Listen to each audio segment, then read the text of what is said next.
All right, everybody. Welcome back to the Tavern After Dark. As we always introduce ourselves here, really, I want to shout out to my good buddy Z. He's joined us today again, kind of representing ourselves back from literally the original episode, right? OG side. So, Z, thank you again for taking time after the new year to join us. Thank you for having me. Oh, of course, of course. Just before we got started, we were talking a little bit about the Bears. I'm a Cowboys fan, and I hate the Eagles as much as I hate, anybody in the NFC East. The Eagles I hate the most. So looking at it right now, right, it's so shiny. 24-17, Commanders beating the Eagles. Now, I talked to Z before the episode started here. He said, we need the Commanders to beat the Eagles. Now, Z, tell me, why do you need the Commanders to beat the Eagles right now? So the Bears can stay in the number 2 seed in the playoffs. And I hate Philly. I don't know what. The Bears. And I just hate Philly, man. Philly in itself is just a garbage program. I don't like the Eagles. Yeah, that's coming from an NFC East guy, so I get that. Yeah, dude. And ever since, you remember in 2018 the double doink? Yeah. Yep, that's off the uprights, off the bottom. Doink. Yeah. Oh, and they just won. Who just won? The Commanders. They just won. All right, there you go, Z. So what does that mean for you now? We're the number 2 seed. What does that mean for you? We're the number 2 seed, Okay. we play the Packers our first game in the playoffs. All right. So that's going to be fun. I mean, that's a winnable game. Oh, it definitely Parsons is. Isn't in there. He's broken, so that's unfortunate. But we also don't have a Dunze though either. He was sitting out today too, and that's like his 6th game. That's like that he's been on the sideline, which sucks. But I mean, we got you guys Burden. are on like an extra level though, because I compare it to like the likes of there's a few other teams like it that you just didn't expect this season. You know what I'm saying? Not at all. Who's dude. the other one? There's 2 other ones I was thinking of. Jags is another one. No, dude, the Panthers, dog. The Panthers, yeah. Wait, didn't they play? They played Tampa, right? And they knocked Tampa out. Oh my god, dude! I don't know if they knocked Tampa out. I just know that, dude, the Tampa's Panthers out. were looking at knocking on that door. So it was. Yeah, dude. Like they've been crazy. I'm sad though because I like Baker. I'm a big Baker guy, but yeah, there's always next year. There's always next year. There is. He's still young. Oh yeah, dude. Oh yeah. He's got that time. doesn't mean so. I'm gonna say something to you, Z, and I know it's gonna hit deep, but what's up? This loss to the Eagles doesn't matter. It doesn't. It doesn't. It helps you. Dude, for sure. Like I don't mind it. Dude, I just want the Eagles to not win a Super Bowl ever. They're not going to. They're not going to. I don't think so. There's too much competition out there. And I'm not saying that because, like, I'm not saying that, like, the Bears are going to beat them, but, like, there's way too many better teams out there that could beat the Eagles. There's too many surprises, bro. There's too many, like, moments where a team could just shock you and be like, what? Yeah, dude, like, it's where'd that crazy. Come from, The Bears are a big fucking one, especially this year, dude. Yeah. Like, no, I would say coaching is a big part of it, right? I mean, absolutely. Yeah, dude, and I hate it, dude. I talked to my Uncle Jason about this because he's a big Bears fan, bro. Mm-hmm. You guys gave us your bullshit last head coach as what, a defensive head coordinator? Yeah, he's a DC now. Can you see the level of disappointment in my face? Like, yes, I can. Why would you take a historically bad Bears head coach and make him our defensive coordinator? Dude, I feel for you. I really do. Yeah, do I know? As a Bears fan, like, you were like, dude, good riddance. Yeah, I'm like, dude, get out of my program. I don't want you here. And then you saw it take over Dallas, and you're like, you just laughed. I know you laughed. I thought about me, and you're like, I snickered a little bit, and I was like, oh, this is gonna really suck for Langley. Oh, man. I wasn't wishing the Cowboys bad though, because every time the Cowboys have been on, I've always been like, let's fucking go Cowboys. And then my girlfriend's dad is like, why are you cheering for the Cowboys? What the fuck? I'm like, my buddy's a Cowboys fan, so I have to cheer for them. I do the same thing with the Patriots, and I do the same thing with Miami. So they're all like, no. All right, Z. The Patriots are a no-go, okay? But that's Austin's team. They're on an island. Oh, okay. That's Austin's team. real quick, and I hope Dylan sees this because I didn't talk to him about this. Uh-huh. So, Z, before we jump into the podcast, I really wanted to dive into this because I was at Target shopping the other day. Mm-hmm. I'm waiting in line, dude. It's right after I'm like in my cart. Mm-hmm. Just waiting to check out in the self-checkout line. There's like 2 lanes open, boop, boop. I'm like, Yeah. dude, there's like 6 people in each lane. I'm like, nah, I'm just going to wait in this self-checkout. Uh-huh. So then there's like a cross section. You got the self-checkout lane and then this like the final lane, like the actual, somebody's running the lane. Yeah. So the couple in front of me stop and they're like, and they're all both on their phone. I'm like, whatever, they're giving it a break. Mm-hmm. And I see this girl pop around my edge, dude, beep, in front of this couple. Mm-hmm. And she goes like this and she hollers back to somebody behind her. I'm like, dude, what is going on? It's like, there's no way there's 6 fucking people behind me, bro. I'm not even kidding. I was like, there's no way somebody's just stepping up here. Oh my I'm like God. looking, I'm like sitting in my cart, and I'm like, being a good Samaritan, just waiting. Yeah. Doing your due diligence. Look back, and some guy in this sense, some guy and his kid come up in a cart, blip, blip, up to this girl. And I'm like, whoa. Did that really just happen? Did that just happen right now? Yeah. Z, the couple in front of me, they're so focused on their phones, they didn't even see it happen. Oh my God. Like, I shit you not, though, Z. Please tell me you didn't let that fly. Oh, I did. Only because I look up, and I hope he listens to this. I look up and I'm like, is that Dylan? Dylan. Oh, what's up, bro? I didn't even recognize you with the beard and stuff. I'm like, oh, hey, bro. I gave him a hug and stuff. I didn't say nothing. I haven't seen Dylan in how long, Yeah. So my idea was like, hey, this is a moment for me to say, what's up, bro? But now that I look back on it, Z, and I'm like, that motherfucker. This dude just cut me in line. Yeah. Like, and it wasn't him, right? It was this girl, whatever. Like, I get it. Like, if you look at like the front line, like I said, there were 2 lines and we had the self-checkout line. So both lines almost intersected with the self-checkout line. So I could in some ways see how she just popped in front, but it was literally like, again, I shit you not, like this close, like us between the self-checkout line and these 2 lines. Yeah. And then this is us. And then this was them in front, like, Dylan being my, not coincidentally, my middle finger. But it was that close together, bro. It wasn't like there was a gap. Yeah, no. But in that moment, Z, like you said, like, I wish you would have called. Dude, I couldn't. Because as soon as I was like, that's fucking Dylan, man. At that I haven't point, seen Dylan in a long time. Yeah, at that point, dude, you just gotta be like, you know what? So I hope he listens to us and finds some light to it, But I would. damn it, Dylan, you just cut me in line, bro. You just did this to me.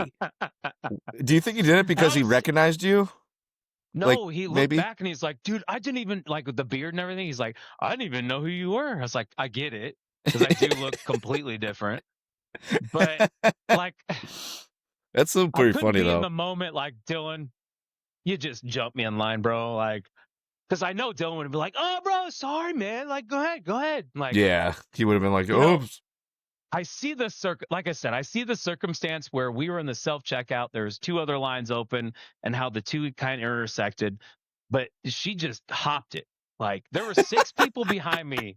See, I'm not even kidding. 6 people behind me. I look back and I'm like, wait,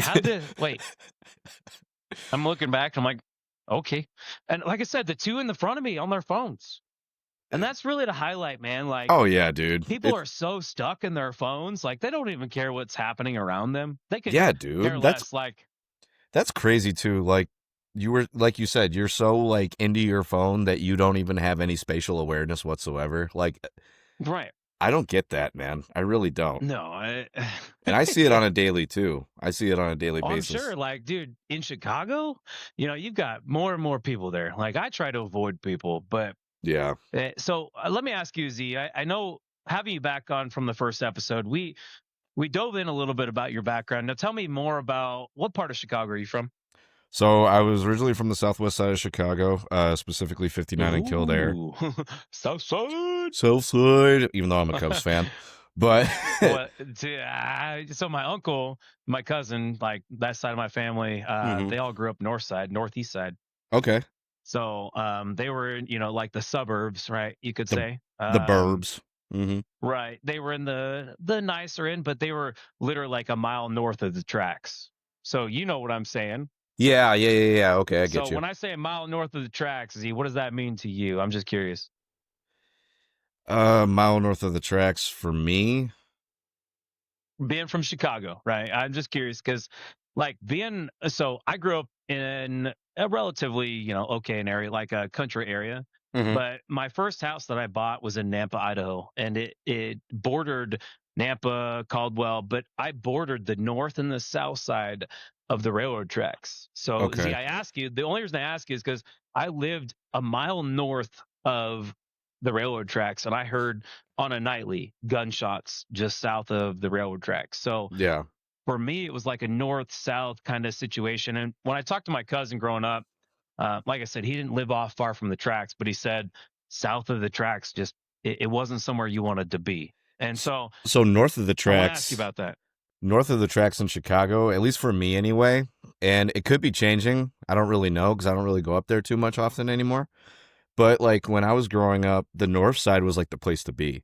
You know what I mean? Like the Okay, south yeah, side and the west side that's was definitely like a lot worse. And they have continued to get worse with all the gang activity there. But as far as I know, yeah. every time me and my girl go to the city now and we like go out on a date night or something like that, we always go north because it's just statistically safer. It's statistically Yeah. safer.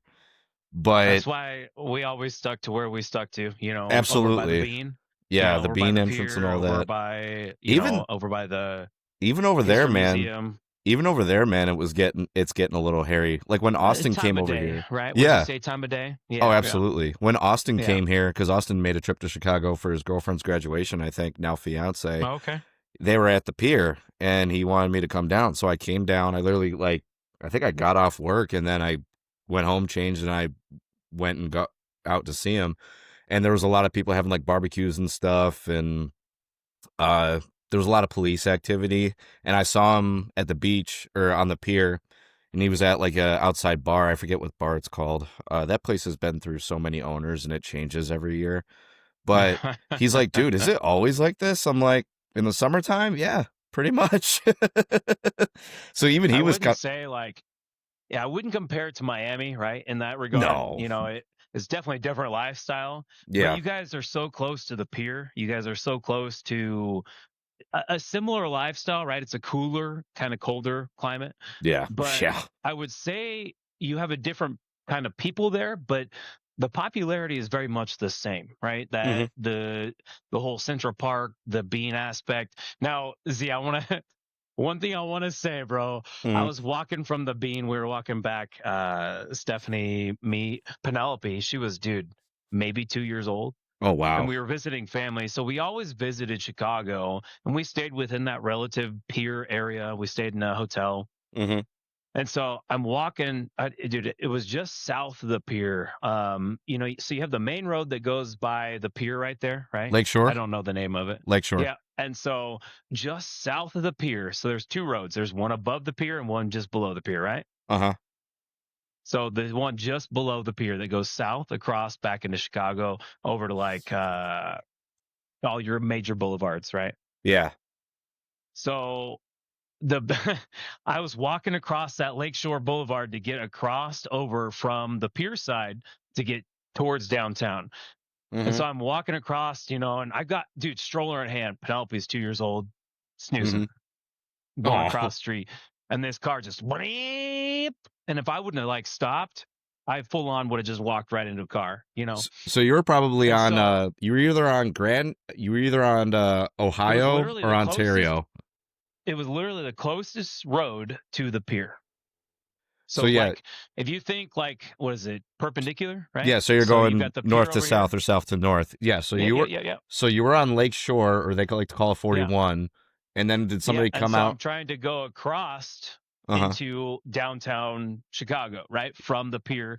Because our hotel is like literally from that main road, it's one road over. I forget it's got the Congressional. What is it called?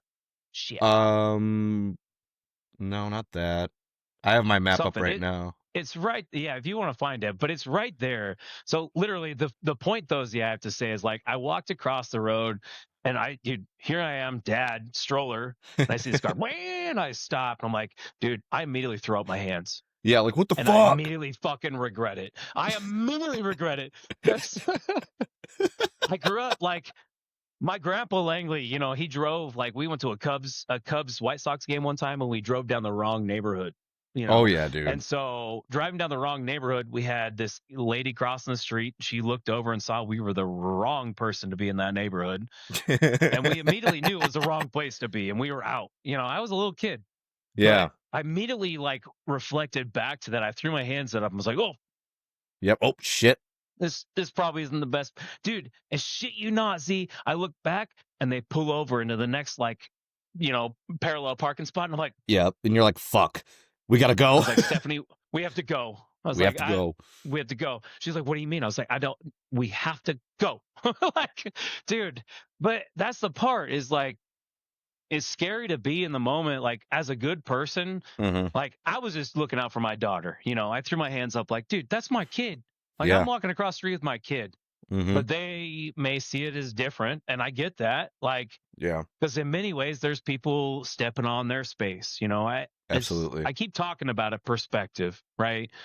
Now, I want to lead back into the perspective side, Z. So you and I have talked, obviously, back to episode 1 about your focus on military, not military specific, but military being a segue into law enforcement, right? Is that correct?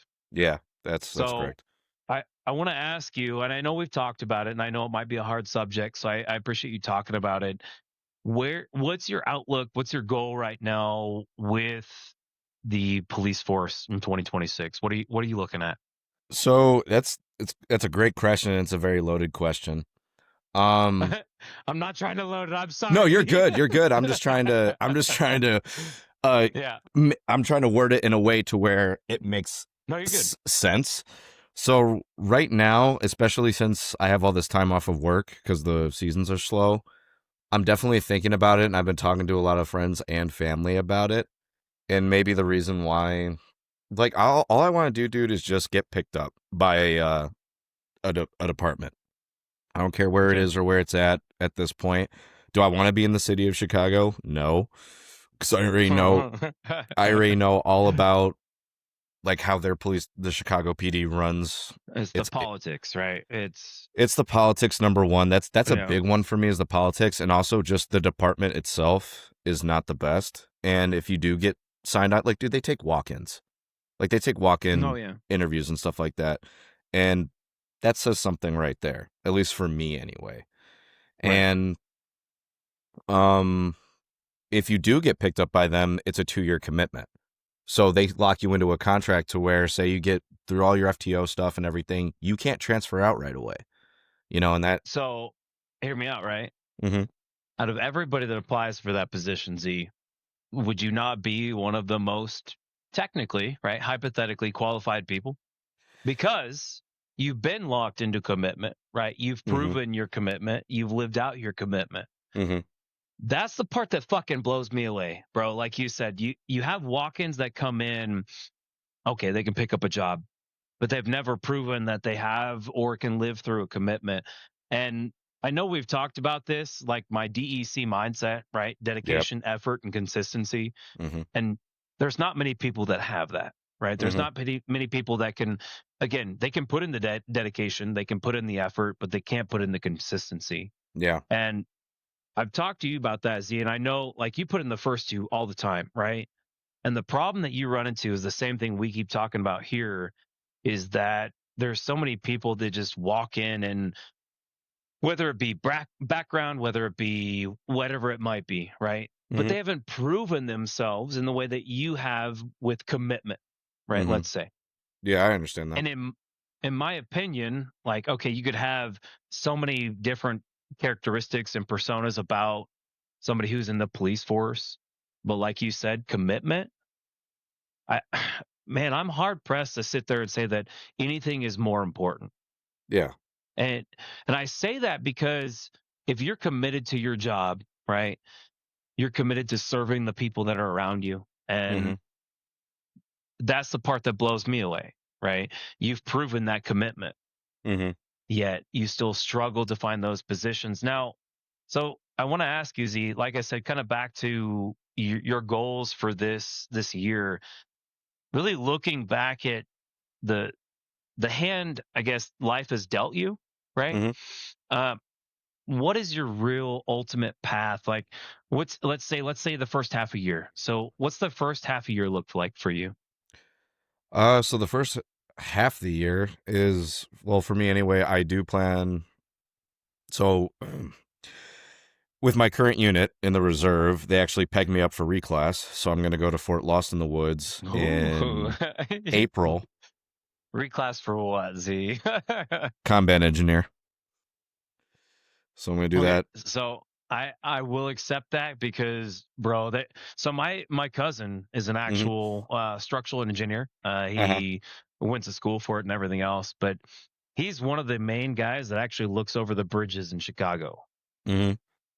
That's cool. So right. So that's where I say, like, if you're looking at combat engineer and you're looking to work on things like bridges and again, engineering side of things, um, that's really going to open your door so much more than being a rigger. It really Mm-hmm. is, Z.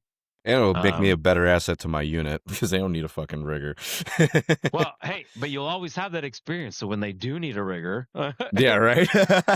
you know, Yeah. but no, I respect that. I really do, because Mm-hmm. having a combat engineer and somebody who understands, the idea of structural integrity and things that are important in, again, like you said, a combat situation. So Mm-hmm. your reclass, and when are you going to do your reclass? April 1st through the 15th in Fort Lost in the Woods, which So it's is only for 14 days, huh? only 14 days, but it's a lot Okay. of compact. Like they have their own PT test that you got to do. It's not like Right. the AFT anymore. And they have a 13-mile ruck, so that's going to be fun. I haven't done one of those in like 5 years. But I got that going on. With it'll be easy. It's a lot of hard work and a lot of labor, but my buddy, he literally just went through it and he's like, "Dude, it's cake." And I'm like, "All right." Right.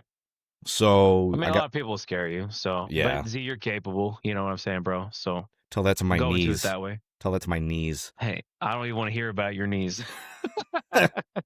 But I got Dude, I that. took the wrong step today and I was like, oh, my Achilles. I literally woke up, hopped out of bed, and my knees cracked, and I almost fell.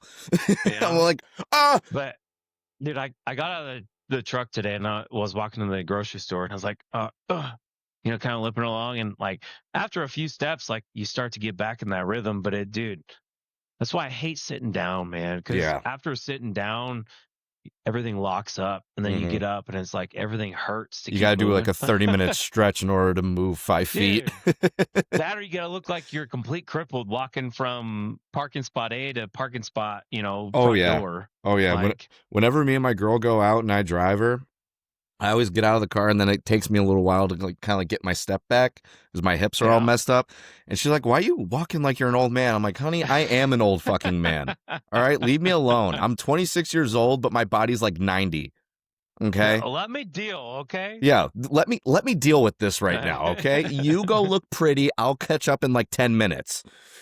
And So I want to ask you, Z, because that was a big part of our first episode was kind of talking about, and I was there, right? I was there with you when you dealt with some of your lowest of lows, right? And I don't want to talk about those things, but what I do want to focus on is where you're at now, right? I know where you were at. We all know where you were at. And my whole point of everything here is I don't want to talk about where you're at, but what I want to talk about is you sound so fucking happy, bro. I And you am. sound so content and so relieved. And I want to talk about that because that was between you and I, like we talked deeply about some of our problems and some of our concerns and some of as a man where we felt disconnected, right? Where we felt like there was parts of us that we didn't get met on, even in your past relationships, right? You may have felt Like you were so connected on that level. Mm-hmm. So I want to ask you, compared to the level that I know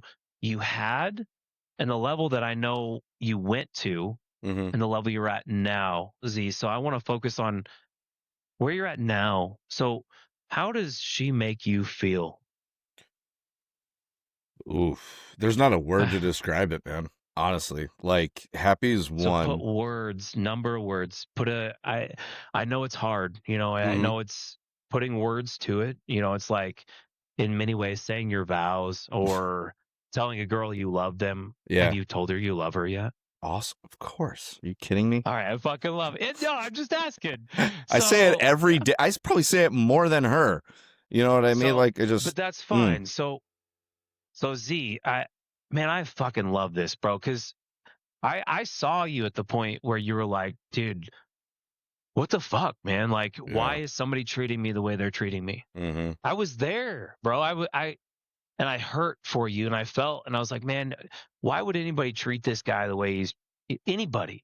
I Yeah. was like, like as a unit, as anybody, man. Like you were willing to go so far and beyond your own self. You were to sacrifice every corner of who you are to make sure that the people in front of you Mm-hmm. were taken care of. Absolutely, and I still do And that. so when I know, and so when I saw somebody that treated you the way they treated you, I was like, dude, fuck them. Same way I told you. Yeah. It's like they have no place in your life. I said, there's so much better that you have to offer to somebody that can recognize this. And Z, I'm so happy you found somebody who can recognize that, bro. I Thank you. I really am. appreciate that.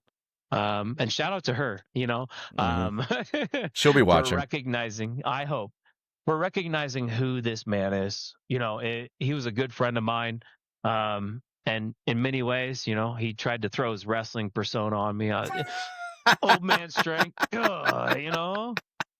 he was there. Don't let him lie. No, yeah, dude. Langley. Remember that time, Z? I gotta say, the one time I was like, "Oh, yeah," when I Yeah. flipped you over on those shoots. You Yeah, remember and I that? was like, "Fuck, dude!"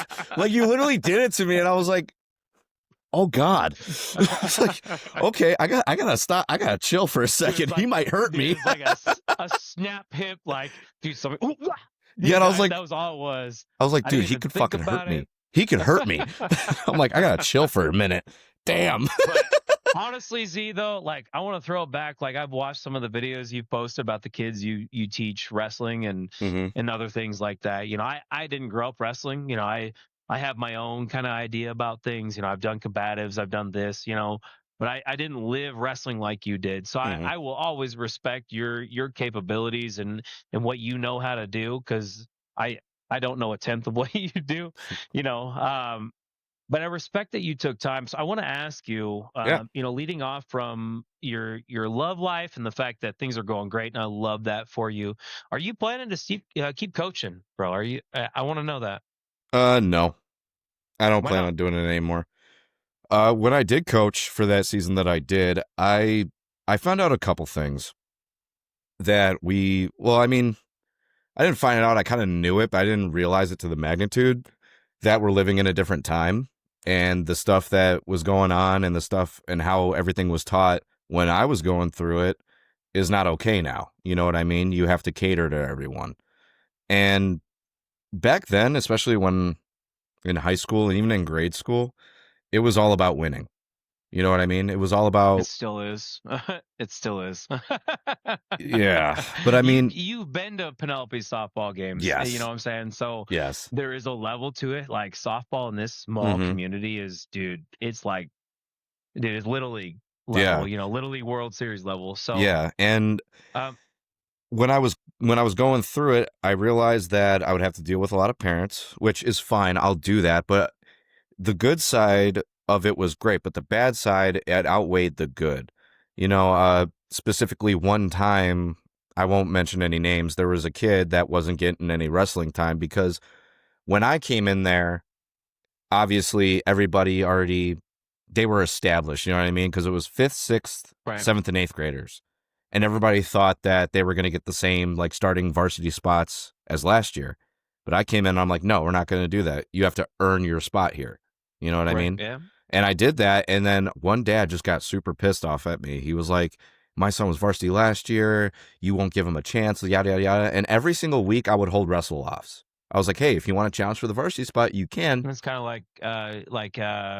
drumline. Yeah. You look at drumline, right? You're challenging for. I get that, and so if you have somebody who steps up and says, "Hey, I'm going to challenge you, and I out wrestle you, and I become better than you are," then give me that spot. Absolutely. And I did that every week. And then this kid eventually, after like 2 weeks of this dad just bitching me out over emails and phone calls, I'm like, all right, fine, I'll give him a shot. So he wrestled. He actually ended up winning his wrestle off. I'm like, okay, cool. You're the starting spot. Let's go. Right. Okay, cool. So then first meet comes. He goes out to perform, gets pinned in 40 seconds. And I'm like, all right, no problem. That's fine. Everybody has an off day. You know what I mean? So it was a dual meet. So we wrestled 2 teams. And second team comes up. He goes out. I'm like, hey, dude, listen to me. I'm trying to help you out here. I'm not yelling at you just to yell at you. I'm yelling out moves so you can do it because I see holes that you can't. Okay, coach, I got you. It's perspectives that, there's always a different perspective. Yeah. Okay, coach, I got you. Okay, cool. He goes out there to wrestle, makes it through 2 periods. This kid is not listening to me. He's not listening to me. And I got his dad, because we're on one side, the parents are on the other, and his dad's by the mat, and he's yelling out moves, and he's listening to his dad. And I'm like, all right, that's fine, but the dad doesn't see what I see. And so kid ends up getting pinned again. And I'm like, motherfucker. Well, and while you're saying something, the dad's also saying something. So Z, I'm going to talk about this because you've been to Penelope's softball game. So I definitely want to add on to this. So I get that, right? You have the kid's dad saying one thing, you have you on the other side saying another thing. And now this kid's trying to listen to both of you, right? Same time. Right. So it's kind of like a bounce back and forth. Like the kid's like, oh, I need to listen to my coach, but then it's my dad. It's like, I got to listen to my dad, and I get that. So kid's listening to his dad. So he gets pinned. You said a second time. So go on. Second time. And then he comes off the mat. I'm like, dude, what the hell was going on? And he's like, oh, no, I just wasn't feeling it. I'm like, I wasn't feeling it? What the fuck? And so then obviously he's very disappointed in himself. And I'm like, and I still have kids I got to coach. So I'm like, hey, dude, go by your parents, sit down, get some water and you get some food. We'll talk after. You know what I mean? So then the meet gets done. I go to check on him because he's obviously still disappointed. And immediately the dad's like, hey, coach, can I talk to you? I'm like, yeah, sure. I got you. I'm like, motherfucker, what's going on? So pulls me aside. He's like, I don't fucking appreciate what you fucking put my kid through out there. I'm like, excuse me? He's like, you put too much pressure on him. I'm like, listen here. You bitched me out for 2 weeks saying that your kid is a great wrestler and I haven't been giving him a chance. I gave him a chance. He ended up losing twice. Okay? I know what people say. It's all about fun. And this kid's like a 7th grader. He's not like a 5th grader. You know what I mean? Right. And so he understands at least to a level. Yeah, he understands it to a level. And I was like, hey, listen. I'm coaching for a reason. They hired me for a reason. Out of like 13 people, I got it. So I'm like, they hired me for a reason. Okay? Despite what these schools tell you, I don't look for kids to have fun. If they have fun doing it, that's great. But my main priority right now is to win.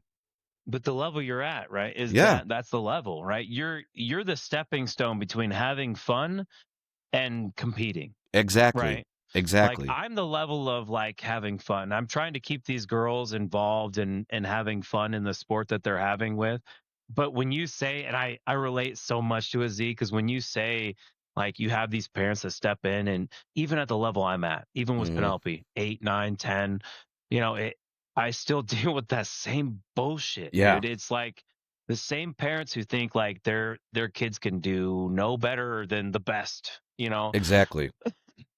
And I've had a couple, like I've heard many a situations that come across where it's like, oh, well, this parent's saying something about you. And I'm like, well, what does that even mean? Like, where's that even coming from? Yeah. But then I've had, parents from the girls that are on my team that I've helped week over week. I've gone over like, dude, I shit you not, Z, 4 weekends in a row, I helped run a clinic for 3 hours a day with this gentleman. And I'm not going to throw names out there, but if he listens to it, I damn sure hope he knows. Yeah. Right.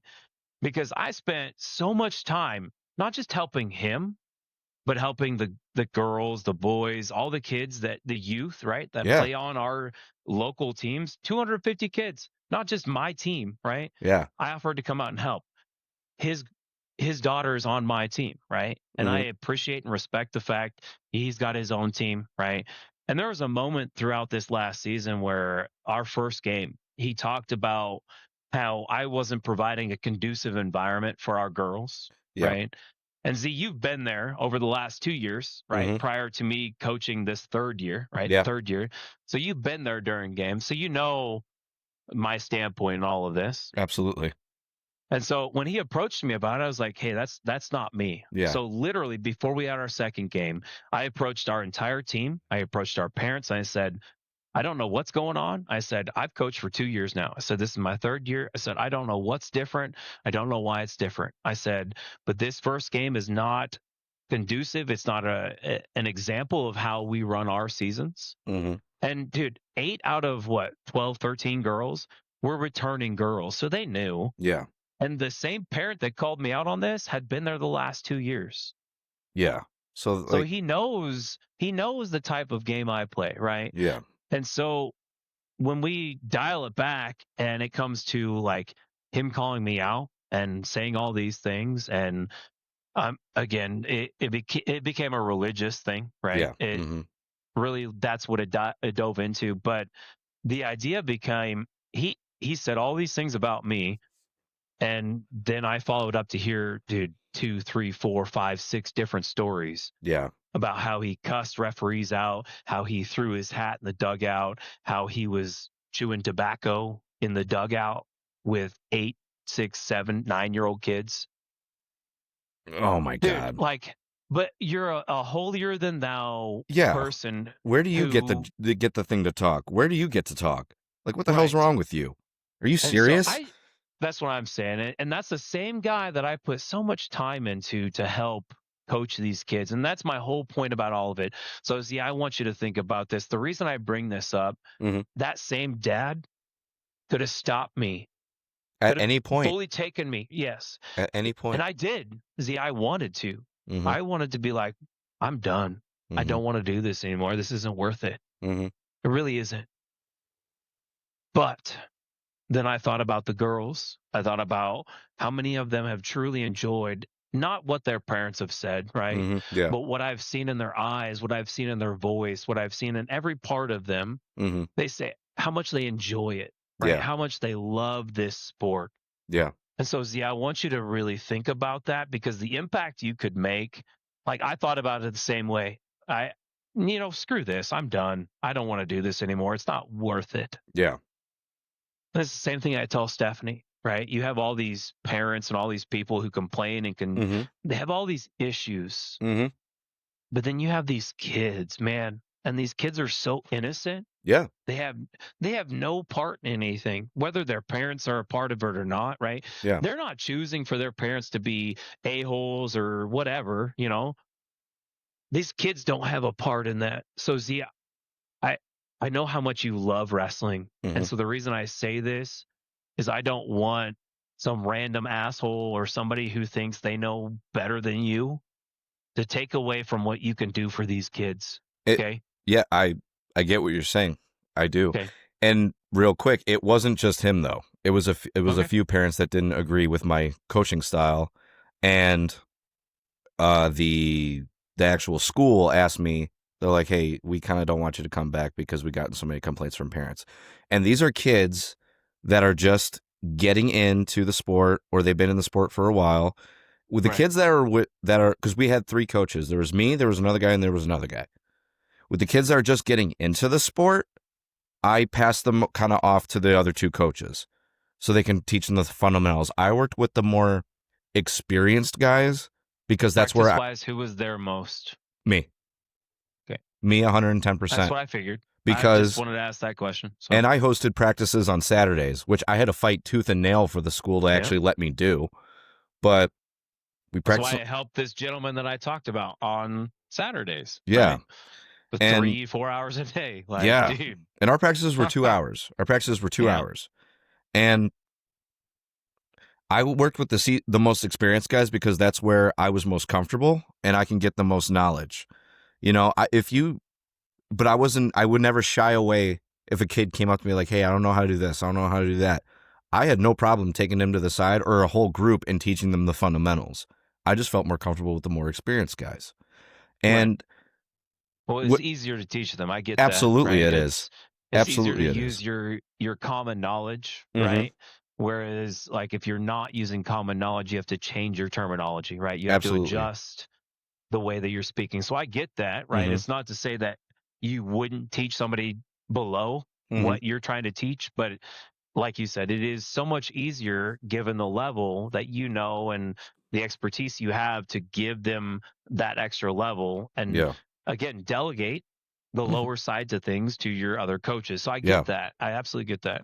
And what really kind of sucked was that a lot of parents, the bad parents kind of outweighed the good because I had a lot of parents. It was less than the people that hated me, but I had a lot of parents come up to me after practice or during practice or at meets saying like, I love what you're doing for this program. I absolutely love your coaching style. And you know how I am. You know how I operate. Yeah, and that's, and all these wrestlers that, you know, actually had success, I still talk to. They're in high school now, and I still talk to them. Those are the things you have to hold on to. Absolutely. And I show up to their meets whenever I can. I love that. And I give my guidance whenever I can as well. And so you had a thing about a parent. I have another thing actually with a wrestler. So I did not single out a wrestler, but I did call him out because he was kind of being a D-hole, a D-bag. And you were dealing with an older, so what, 13? He was an eighth grader. So yeah, so and 13 going on 14-ish. Yes, and this kid, he wasn't necessarily a troublemaker, but he was a clown. You know what I mean? And he liked to make people laugh. He liked to make people laugh, and he felt like he had something to prove. And for the context of the story, this kid is African American, and this is important. This is vital. So I called him out. I told him to stop being a jagaboon and go and have some practice. And then he kind of so we'd go through the practice, and then the next day he comes up to me. He's like, "Hey, coach, I got to talk to you." I'm like, "Cool, what's up, man?" And he's like, "I don't appreciate how you talked to me the other day." And I'm like, "What do you mean?" He's like, "I feel like it was racially motivated." I'm like, "Okay, first off, stop. That has nothing to do with this." And the school that I'm talking about, it does have a history with some teachers or people in power having racial tendencies. Like I remember like 2 years after I graduated, there was an administrator that got in really big trouble because of this, and it was proven. And so I told him, "Hey man, just stop. One, that was not why I was yelling at you. You know I was yelling at you. Two, I don't see race. I'm from the military, man. There is no race where I come from. You know?" And you guys, lot of it, go ahead. It comes to context. Yeah, I was going to say it comes to context, like you were saying, but it also comes to understanding. You know, there's a lot of people that might listen to this and think like, "Oh, well, that's not how my local town is," but they also don't realize how diverse these large cities are, right? How diverse these suburbs are within places like Chicago, Los Angeles, Las Vegas, Boston, New York, right? Yep. There's so many lives within lives within lives versus where I grew up in Idaho. Yeah. You know, I had a very small class. I had a very small group of people. Everybody knew everybody. Yeah. It's different now, and it does change based on where you're at.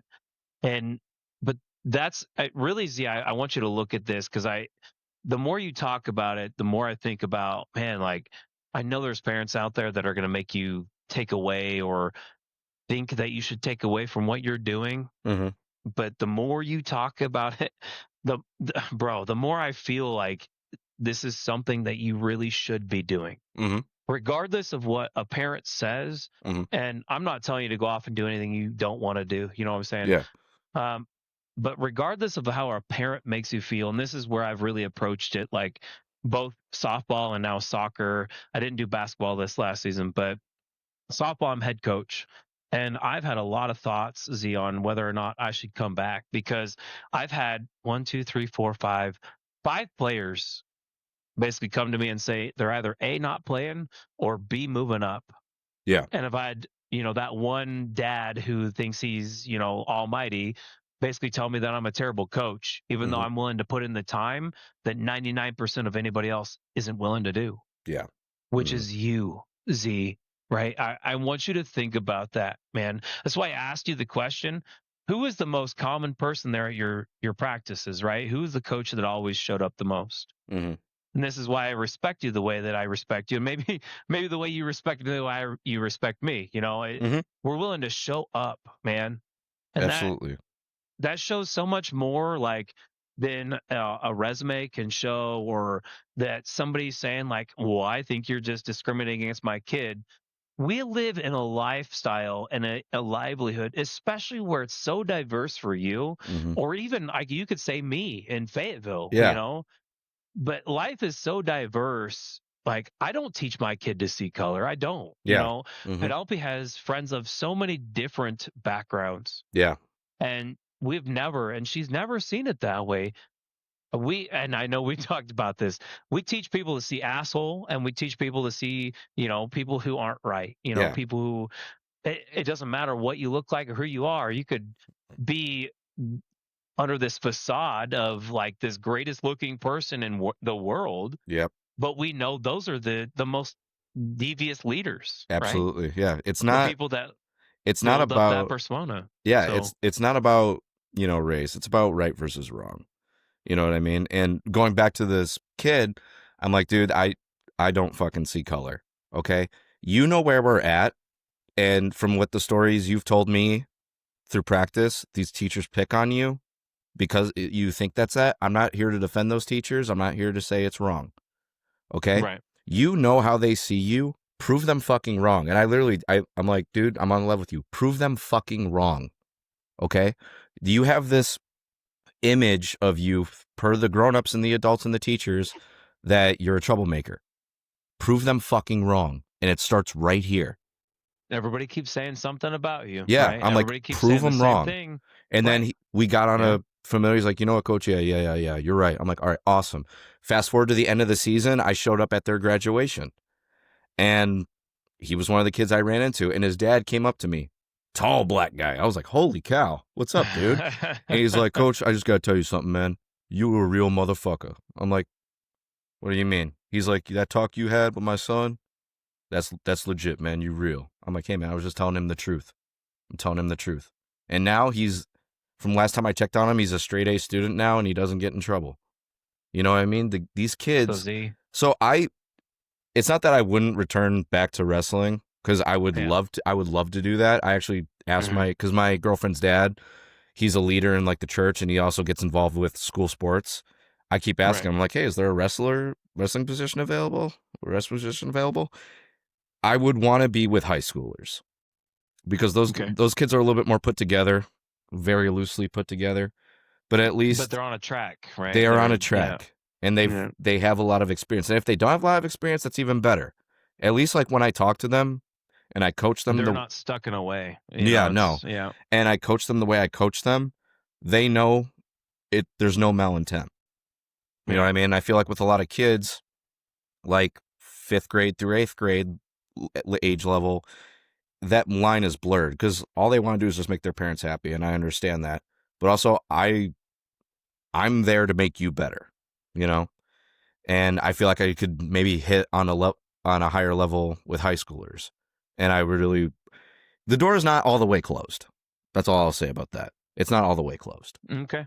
No, I love that. And I really don't want you to close that door, because I know the passion that you have behind it. And I know how you want to share what you know, right? We've talked about that. But how you want to share to those that are coming up behind you what might help them. In the same way, like, the whole reason this podcast happens, right, is to help those that are behind us, or those that are in a similar situation, continue to move forward. But I really want to go back, Z, because I think you're going to have a big impact on things that you are far beyond what you think, especially with these kids, because these kids see you one way Yeah. and these parents see you another way. And while there are parents out there, but again, I want you to go back to that parent that said you're a real motherfucker, right? Mm-hmm. Yeah. Right? Yeah. Those are the parents that make it right. Yeah. Right? Those are the parents that push you forward to being like, hey, yeah, this is the right path for me. See, I can't tell you how many times I wanted to step back and be like, I'm done with this. This is so stupid. It's not worth my time. Like, why am I even dealing with the anxiety, the stress, the anything behind it? Especially with that one gentleman, right? There's generally one or two, maybe three particular individuals that are spouting off, that are saying all these things. But guess what, Z? They're not there doing what you're doing. Yeah. You know, they're not there stepping up for all these kids. There's a reason to that, right? Yeah. When I first was asked, when we first moved to North Carolina after basic, and Stephanie was asked by our rec center director, he's like, "Hey, do you know anybody who wants to coach?" And I was like, "No, no thanks." But again, I started to step back and think about like what kind of impact could I have, not just on my own kid. That's Mm-hmm. a big part of it, right? But it's more about what the impact could be on the kids above, even beyond my kid. And Penelope made a comment today to one of her friends. She said, "Well, Dad's not coaching basketball because I'm not playing basketball." I was like, "If only you knew that wasn't why I didn't coach basketball." Yeah, right. Like, the coach that's playing basketball already has the support that she needs. So there's no reason for me to step in. But if she would have been like, "Hey, I don't have a coach to help me out. Mm-hmm. Please help me," I would have been there. Yeah, that's a different story. So, right. So, but she had another coach. So I'm going to take the time off. Don't Yeah. get me wrong. But that's, three sports out of the season. So out of the year. So two of the three, it's nice to have a little bit of time off. Mm-hmm. Yeah. Um, And that's how but I feel too now with work being so slow. I'm very like I'm enjoying my time at least until okay. work picks back up again. Being there for family, being there for my girlfriend, making memories, being there for her brothers. She's got 6 brothers. And Being many times the memories are priceless. absolutely, And dude. I'm sure you know that, especially given how many siblings she has. So that's cool. Yeah. And like with me now, it's a more of a mental reset than Right. anything. You know what I mean? Like I'm getting back into a groove with the gym now again, thank God. And just taking time I, to be with family and to just be yeah. by myself. You know what I mean? And yeah, I Right. go to drill every once in a while, and that's a good like fresh rate. But like I'm still trying to find another job that's where I'm not miserable, but I'm not in any rush. You know what I mean? For Okay. me, it's like enjoy the time you have right now and get yourself right first, Right. especially for me. And going back to my girlfriend, you asked a word that can describe her in our relationship. The way she makes me feel, honestly, the one word that I can think of is just complete. Because like she just it's hard to describe, but dude, she's just there. She's there for me. You know what I mean? We share everything together. We do pretty much everything together. I see her every day. And it's great. She completes me. And like her brothers, she has a 4-year-old, a 5-year-old, a 6-year-old, an 11-year-old, and a 16-year-old brothers. And 9 times out of 10, we're hanging out with them, or we're doing stuff for them, taking them to school, getting them lunch, playing with them, watching movies with them, just doing everything for them. And her parents are phenomenal people, and they treat me like a son. You know what I mean? And just that whole family in general just makes me feel complete. And I wouldn't fucking change it. You know what I mean? And because of her, I've opened up my horizons to so many things that I never thought were possible. Like she got me, Right. Yeah. along with Word, she got me into finding my faith again.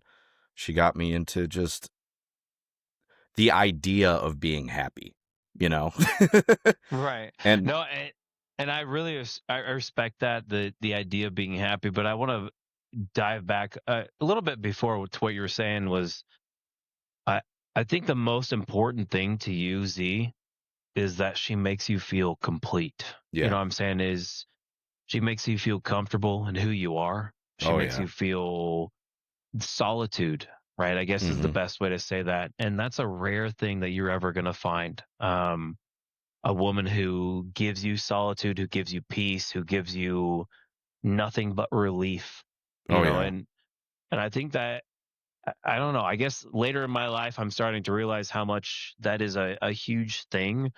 It's not so much that we can agree on the same thing or be on the same page or whatever it might be, right? Mm-hmm. It just has to do with the fact that we both blend the same way. Yeah. And she never And fails for so, that. She never yeah, fails. Like, I bring her my problems when she pries enough because I like to keep my problems to myself still. I And think, we've, I guess in some ways all men do. yeah. And we've had So, these conversations to where it's yeah, like, what if I can't get hired and all this, that, and the other? And like, right. there's no other path for me. Because we've talked about this a lot of times. She's like, well, what do you see something else that you can do? Like, what do you see yourself doing? I'm like, it's either that or nothing. I don't have a plan. And she's like, well, And that's, we'll I figure think it that's out. common Yeah. between, especially people like ourselves. Like it's an all or nothing type of situation, Yeah. right? So, And she never fails. She's always like, well, we'll figure it out. We'll figure it out. Don't worry. We'll figure it out. And I recently brought up the idea of, like just going into the trades, you know what I mean? Or doing something like that. And she's like, if that's what you want to do, I like support you plumbing, 100. electrical, Plumbing, something along, electrical, yeah, something like yeah. that. And she's like, great, do Well, that. it's easy to make your own life off of those types of things. You know what I'm saying? Yeah. And she's like, do So, that. But I don't want to stray you away from policing because I know that's what you want to do.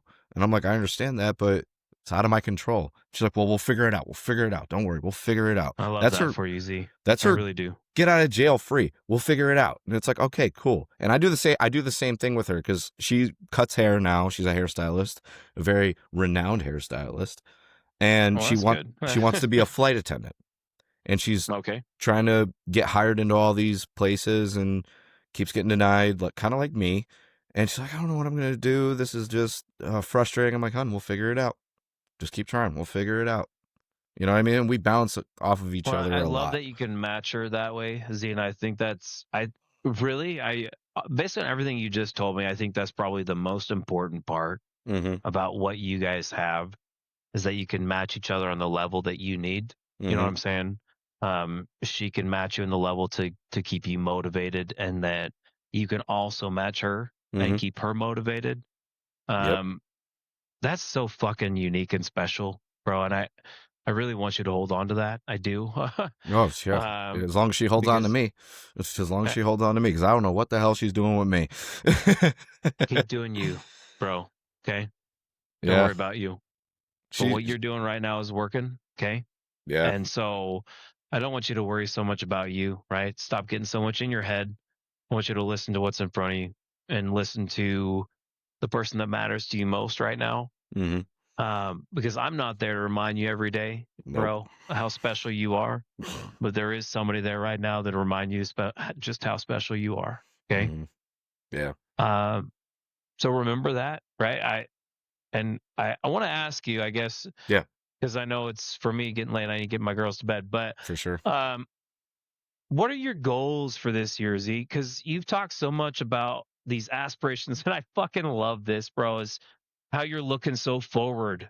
Mm-hmm. You're looking so forward right now to what you and I had talked about a year ago, Yep. even 6 months ago, right? Mm-hmm. And I love that you have a woman in your life to direct you this way and help you get to that point.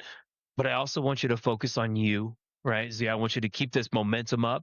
Mm-hmm. And I want you to remember what kind of person you are, right? I want you Yeah. to remember what kind of place you have in your own life, because knowing where you belong in your own life is going to help you understand why you belong in your new life, right? Your love interests and your kids and all the things that you're looking forward to in the future, Mm-hmm. right? Yep. So Z, I need you to remember, and I want you to remember you, right? So what are your goals, you specifically? What do you want to accomplish this year? Definitely number one is just get back to my old self, I guess. Okay. And when I say that, it comes to the motivation aspect and just the overall happiness aspect, because I feel like I've been definitely not myself these past couple months. And by a couple months, I mean like 4 or 5 months. So I definitely want to get back on that mental health. Like, that's just that mental clarity of like just being Right. me. You know what I mean? Mm-hmm. Second goal is definitely actually just giving a lot more of my time and my energy to the people that I love most in my life. Give more of Because, yourself, yeah, Z. yeah. You know? And number 3 is, and when I say that, Pamela's boys, I call them my boys because they are my boys. Well, And my own brother as well, because I feel like I've been kind of on the back burner with him a little bit. And number 3, definitely just how do I word this? 3, just being okay with the idea of doing enough. You know, well, not like doing enough per se, but no, like you know how to explain it. Yeah. recognizing what I'm doing is enough. You know, Right. because like I always have that mindset of I could always do more. You know what I mean? And I still hold that mindset to dear, but like with I hold that with everything. But certain things you can do just enough. And I feel I like, love that. Z, that helps me. Because I'm kind of stuck in my own mindset right now mhm, of it's never enough. yeah, believe me, I So it's get hard that. for me. So I love that you brought that up, bro. I do. Um, because I think we get stuck in a way of like what I do is never enough, even though I hmm feel like I exude and exhaust myself to the point of like, you Yeah, know, exhaustion. um, Literally and so I just love being that you so brought that tired, up. just being so It mentally is. tired Yeah. to where you have nothing left to give. And I Right. get that 110%. But I want to tell you something, Langley.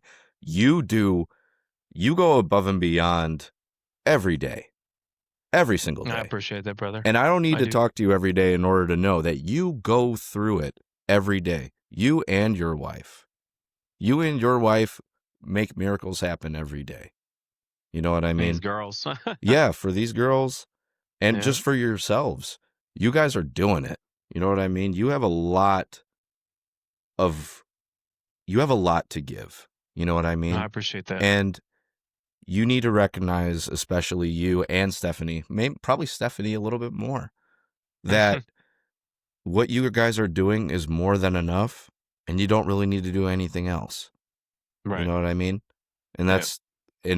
that's really ironic coming from me, but it's the truth, man, because if we give too much of ourselves to something, we'll end up losing ourselves.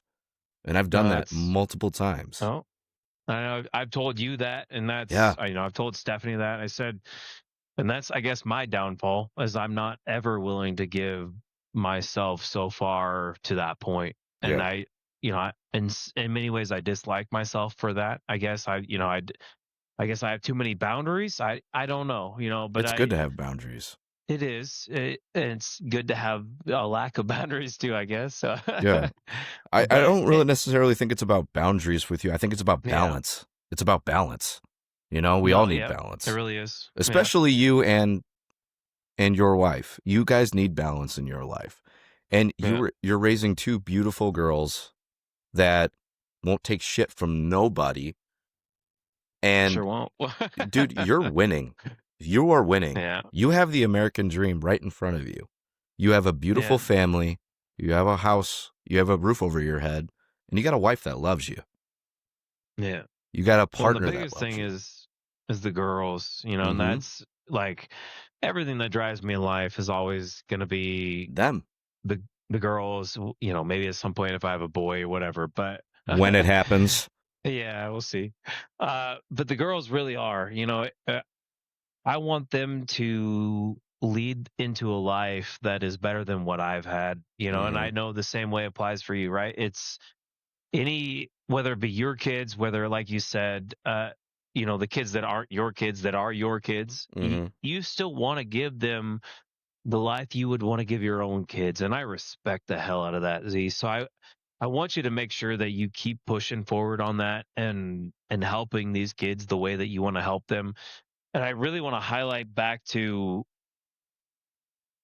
fuck the parents Yeah. that tell you otherwise, right? Yeah. And I say that in the most genuine respect, but these parents don't understand the level of commitment that you or I or any other coach may give to help these kids out. And they don't Absolutely. realize that the reason we do what we do isn't for anything other than to help these kids. Yep. Amen. So Z, I want you to remember that the next time you're like, well, this parent's a douchebag.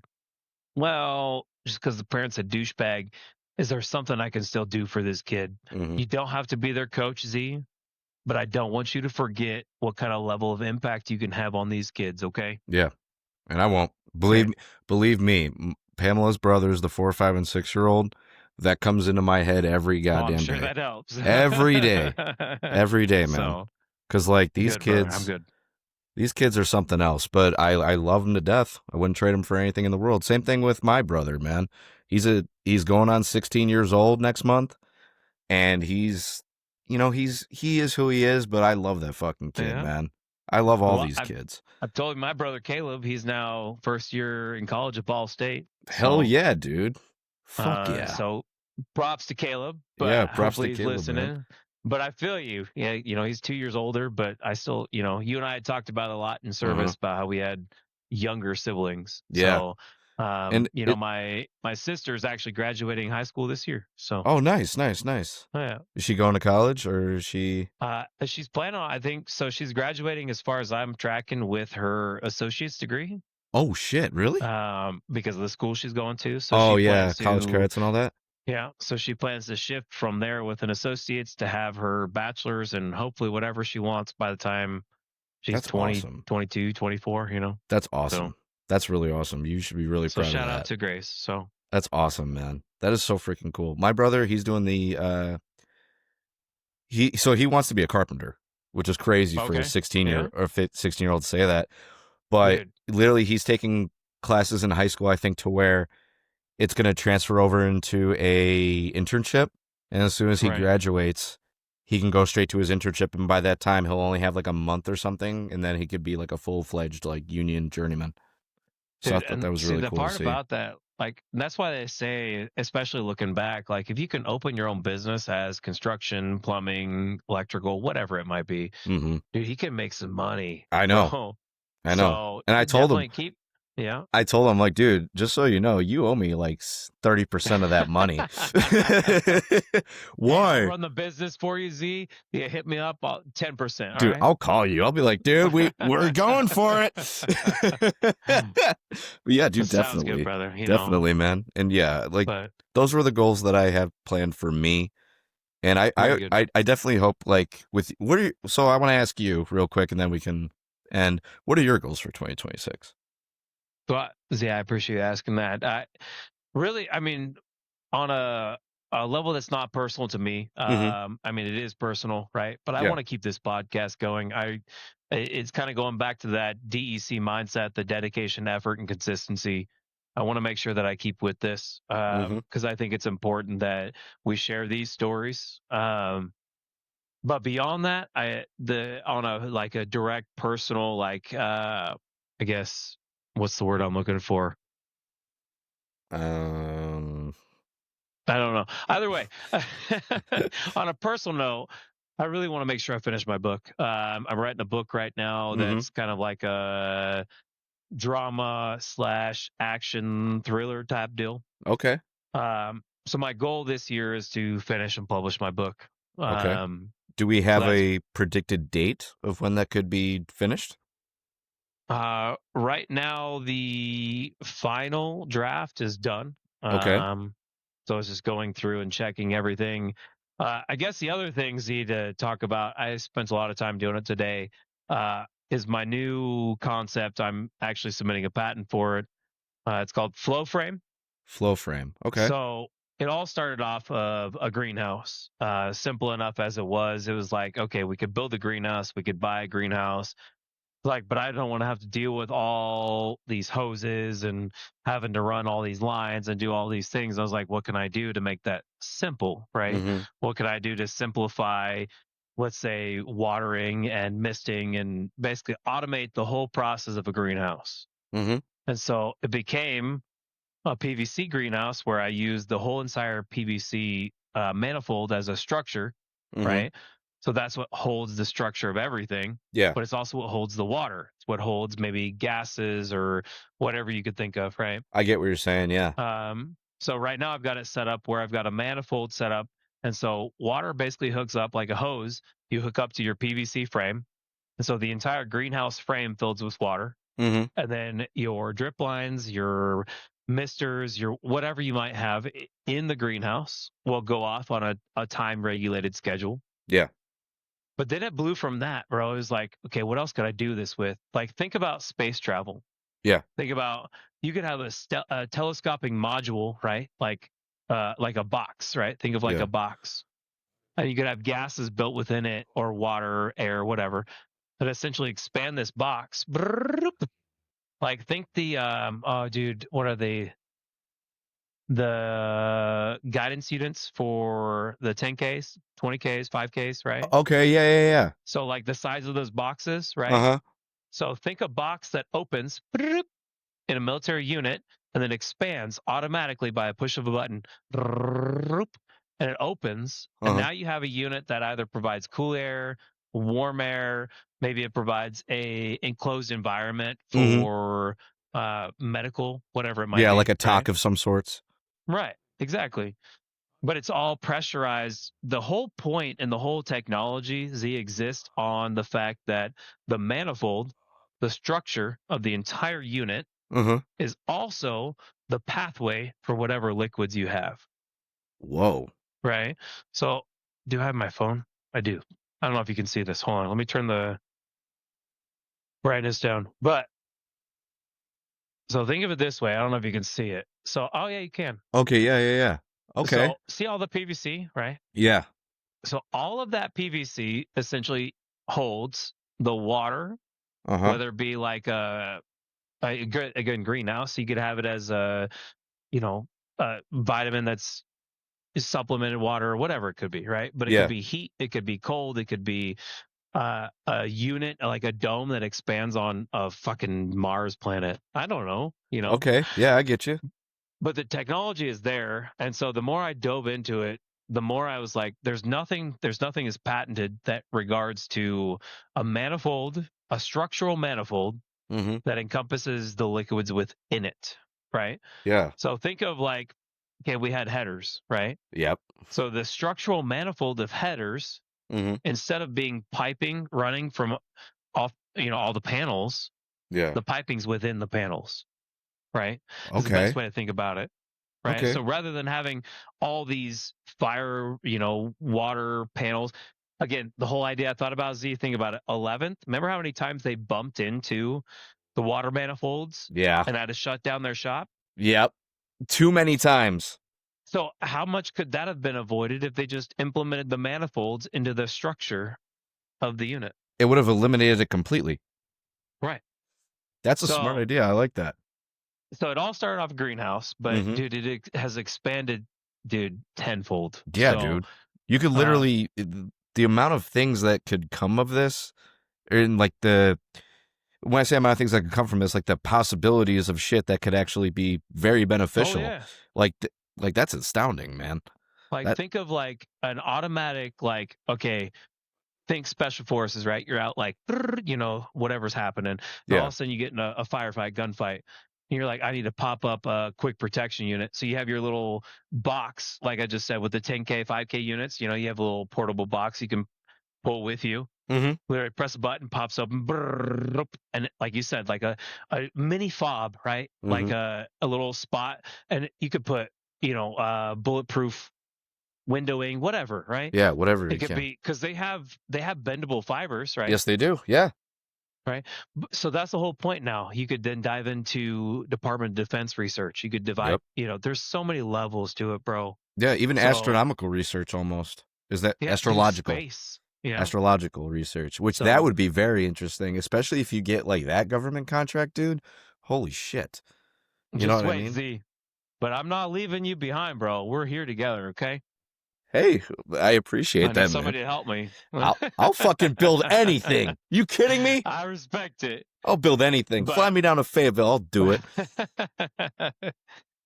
Speaking of which, before we sign out here, Mm-hmm. Penelope has asked that you come visit soon, hopefully, if you can. I understand Absolutely you got a lot will. going on, but So funny thing for me and Pamela's anniversary, we've only been together for almost 2 years, but our first year anniversary, we travel. That's kind of like our thing. We travel. And we were okay. kind of debating on where to go this year. She was kind of thinking, because she picked Austin, Texas last year, which was awesome, by the way. If you've never been to Austin, Texas, go. It's amazing. I haven't been, Dude, oh my God. but I'd love to go. It's great. It's hot, but it's great. And I was thinking maybe somewhere out of the country if possible, but then now I'm thinking, I'm like, well, you know what? Let's just go to fucking North Carolina because it's beautiful down there. Because we got together in June. I mean, come visit some family, you know? Absolutely. And that would be like the whole thing. We would get a place in like Raleigh or something, have a dinner for our anniversary, and then just come and meet family. And I've always wanted her to meet my military family. You know what I mean? Because like she hasn't met anybody yet. Anybody. Except for maybe Ward, because I went to his wedding and I FaceTimed her. So he's probably the only one that she met. But I want her to meet, because I talk about you guys all the time. And the main reason for me talking about you guys all the time is because, one, I miss y'all. And two, I can't deal with people. I can't. Hey, you know. Especially like, dude, I keep telling you to come back home, you know. I know. I know Chicago's your home, but I know. I want to come back. Like she wants to live there at some point. And I'm like, well, you know, I guess the signs are there. I know. I'm like, what are we doing? Let's fucking go then. It's beautiful out there. There's not a lot of there's no shit weather. Dude, the state troopers, they're looking for people left and right. I'm telling you right now. Hey, dude, it might be in the cards. I'm going to start looking. At the very least, I was going to say, at the very least, start applying down here and see what they say. I'm going to start looking. So. But what sucks, though, is that she says we have to be married first before we can move in together. Because that's the whole... It's been 2 years, Z. It has been 2 years. Yeah, trust me. Believe me, I'm already thinking about some stuff. Believe me, like, she drops hints. Her and her parents... keep me in that loop, bro. I will. Dude. I will. Trust me. Her parents are the biggest advocates, man. They always call me, like... And I love this. I love it.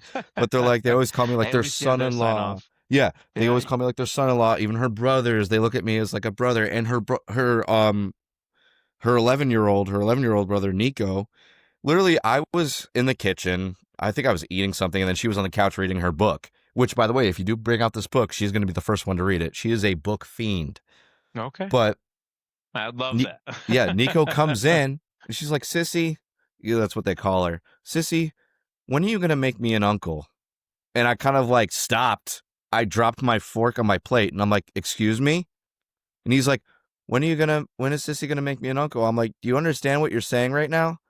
He's like, yeah, when are you guys getting married? Words, they're saying, hey, Z. Yeah. When you going to get... when they're going to get married, or when are you going to pop out a kid? You know what I mean? And I'm like, oh, holy shit. Hey, it's all right, though. It's all right. Yeah. But, Z, you're getting there, my friend. And so... Slowly but surely. I get it. I mean, I understand the worry, right? But I want you to dive into this, because I think this is your opportunity to really find the life that you love. You know what I'm saying? Mm-hmm. And I think it's destiny, it's fate. You know, in many ways, the way I believe things, right? I feel like this might have been woven for you, right? This is fate. This is you finding your path.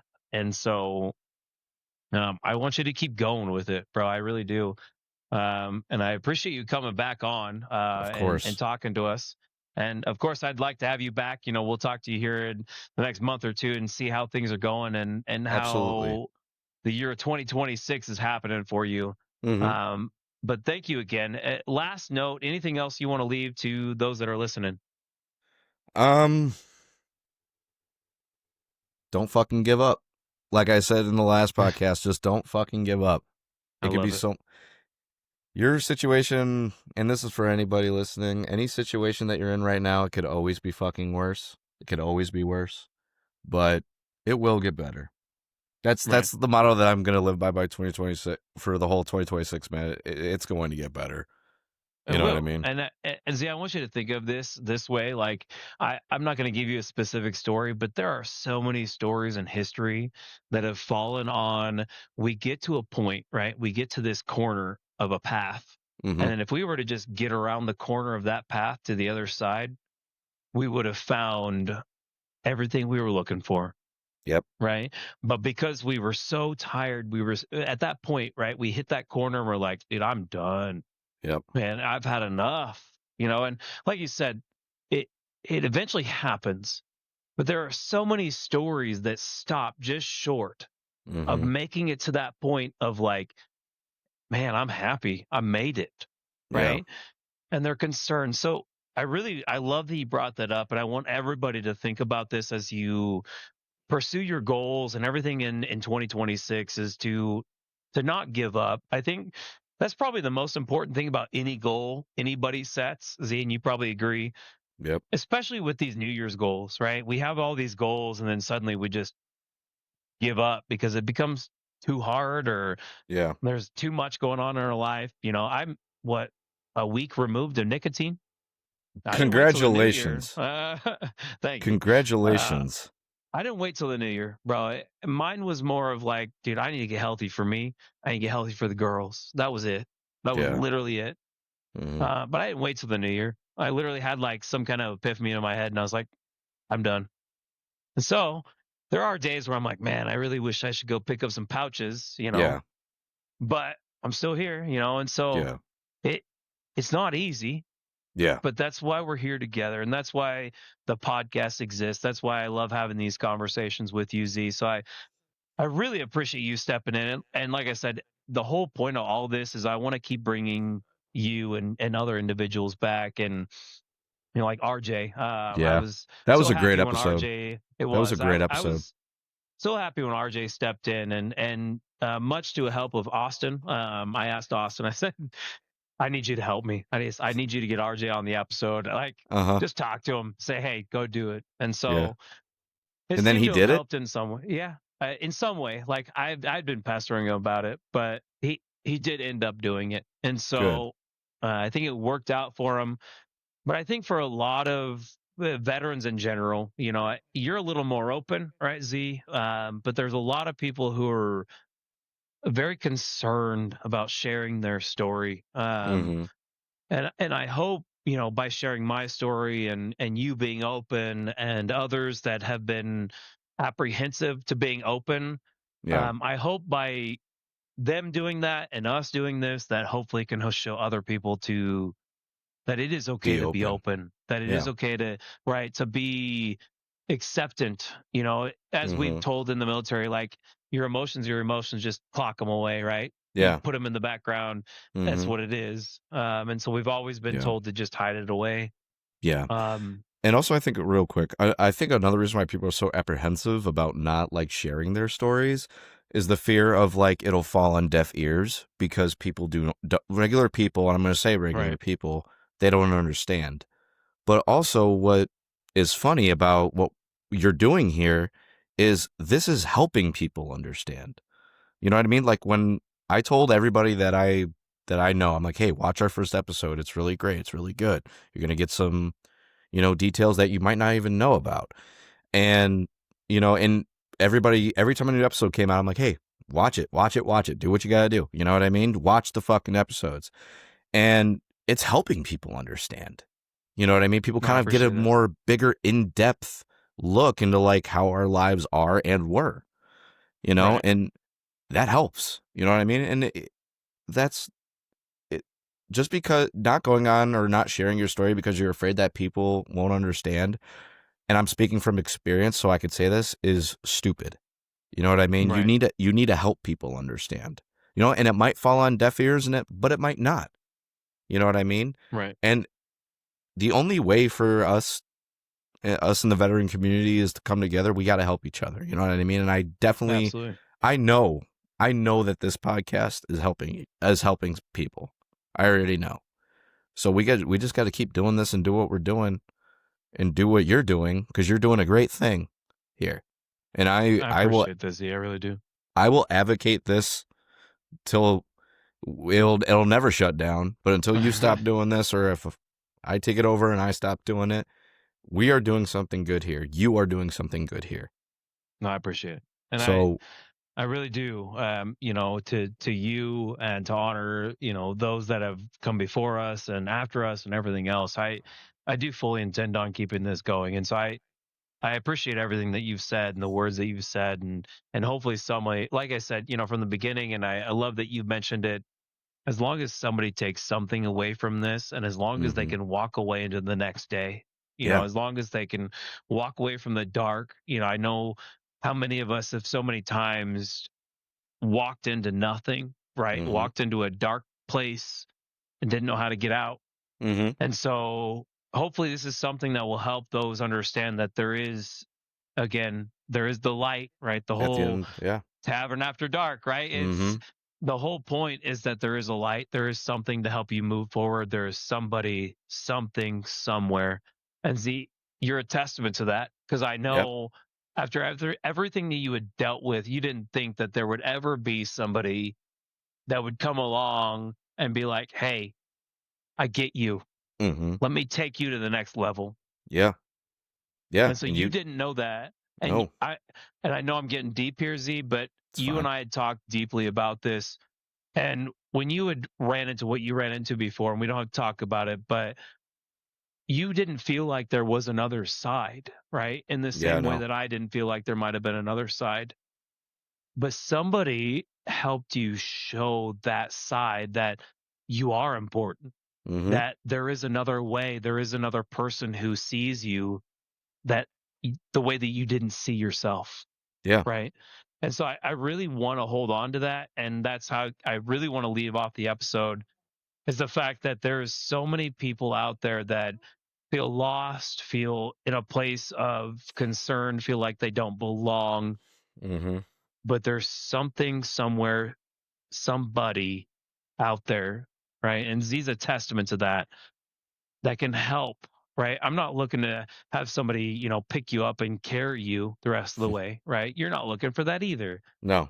But you are looking for somebody to not pick you up, but to stand side by side with you, right? As you move through this life together.